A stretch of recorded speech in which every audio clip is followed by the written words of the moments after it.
जैसा कि कार्बन एवं उसके यौगिक के बारे में हमने पढ़ा दिया हूँ और आज आपको हेलो दोस्तों, आप सब कैसे हैं। मैं उम्मीद करता हूँ आप जहाँ होंगे जैसे होंगे बहुत मस्त होंगे। तो चलिए आज की इस वीडियो में मैं आपको बताऊँगा कार्बन एवं उसके यौगिक के VBI क्वेश्चन जो आपके लिए बहुत महत्वपूर्ण है और इसे आप याद कर लीजिएगा और इसी वीडियो में आपको याद हो जाएगा। बिना वीडियो को स्किप किए हुए शुरू से अंत तक देखिएगा तो आपको याद हो जाएगा।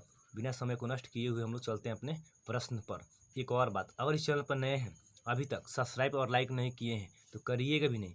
आपको पसंद आए और आपको समझ आए तो एक लाइक और सब्सक्राइब कर दीजिएगा और शेयर करना मत भूलिएगा अपने दोस्तों के पास। तो चलिए चलते हैं अपने क्वेश्चन पर। तो चलिए पहला क्वेश्चन आपका है, कार्बन और हाइड्रोजन के संयोग से क्या बनता है।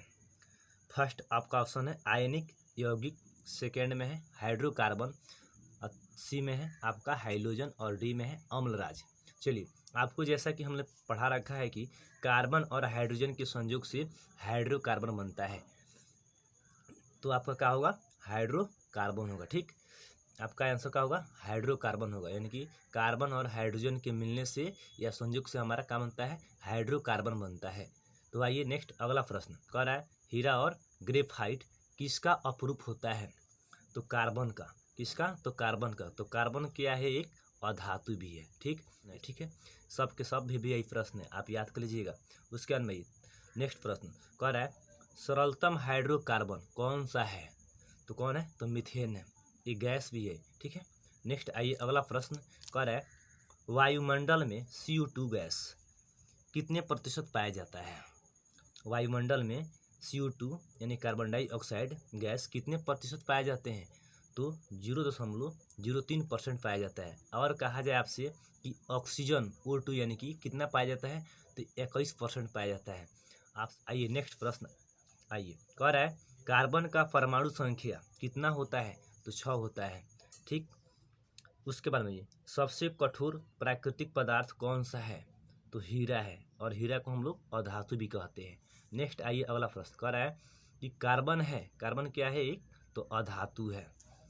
अगला प्रश्न कह रहा है, ग्लूकोज में कार्बन के कितने परमाणु संख्या होते हैं। तो कितने होते हैं, 6 होते हैं। जैसा कि ग्लूकोज का सूत्र आपका होता है C6H12O6। आपसे पूछा रहा है कि कार्बन, तो कार्बन का कितना है, 6 होता है। आप कार्बन की 6 कहेंगे। और आपसे कहा कि हाइड्रोजन की कितने परमाणु संख्या होते हैं, तो हाइड्रोजन के कितने हैं, 12 है। और आपसे कहे कि ऑक्सीजन के कितने परमाणु संख्या होते हैं, तो 6 होते हैं। चलिए इस सब के सब आपके लिए महत्वपूर्ण है VBI क्वेश्चन एग्जाम के लिए। ठीक, चलिए उसके बाद में बाउंड OH का क्रियाशील मूलक को क्या कहते हैं। यानी बाउंड OH या OH का क्रियाशील मूलक को क्या कहते हैं हम लोग, तो अल्कोहल कहा जाता है, अल्कोहल कहा जाता है।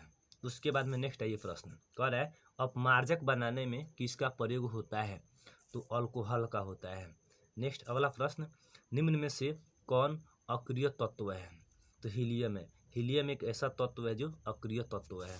ठीक, उसके बाद में बायोगैस का प्रमुख घटक कौन सा है, बायोगैस का प्रमुख घटक कौन सा है, तो मेथेन गैस है। उसके बाद में ये कोयला किस प्रकार का ईंधन है, तो कोयला किस प्रकार का ईंधन है, तो अनवीकरणीय है। कहने का मतलब अनवीकरणीय उसको कहते हैं जो भविष्य में एक दिन समाप्त हो जाए। यानी कोई खनिज है, कोई पदार्थ है, आने वाला समय में एक दिन खत्म ही हो जाएगा, उसको हम लोग कहते हैं अनवीकरणीय कहते हैं। उसके बाद में आ जाइए कह रहा है, CHO किस क्रियाशील मूलक को कहते हैं, तो एल्डिहाइड को कहते हैं।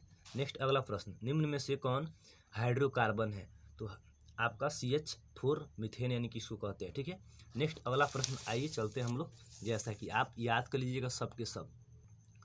तो चलिए जैसा कि बाउंड COOH किस क्रियाशील मूलक को कहते हैं, तो कार्बोक्सिलिक को कहते हैं।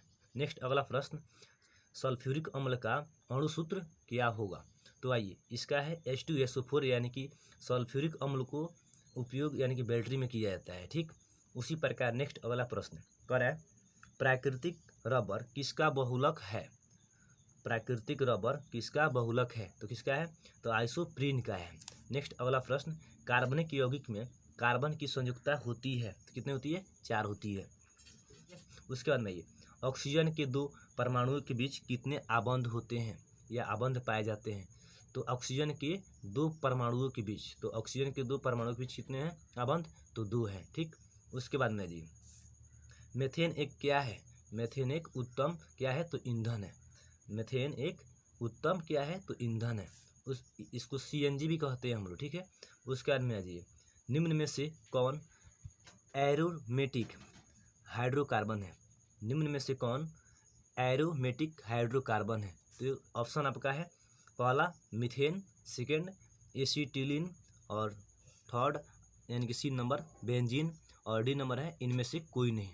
तो अगर आप इसका जवाब जानते हैं तो कमेंट करिएगा। ठीक है, तो ये आपका जवाब बेंजीन होगा। करेक्ट, VBI एकदम याद कर लीजिएगा। ठीक, उसके बाद में ये दोनों आपका HW है। ठीक, आप HW में इसे नोट कर लीजिए और कमेंट कीजिएगा, आपको मालूम होगा तो। ठीक है, नेक्स्ट अगला वीडियो में मैं इसका जवाब दूंगा। ठीक, कह रहा है लोहे का परमाणु संख्या कितना होता है?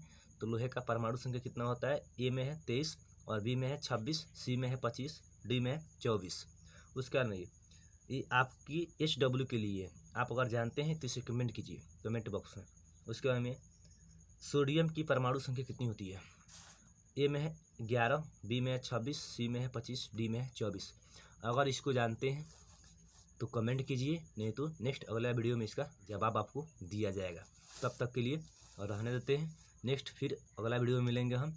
अगर आपको पसंद आए और ज़्यादा से ज़्यादा शेयर करना है अपने दोस्तों के पास और फैला दीजिए। और इस साल एग्ज़ाम में जो बच्चे जा रहे हैं देने के लिए, और याद कीजिए एक कार्बन है उसके यौगिक के अंदर से इतना ही मात्र क्वेश्चन आपको देगा, गारंटी है, और आप इसे याद कर लीजिए। चलिए तो चलते हैं, तब तक के लिए जय हिंद।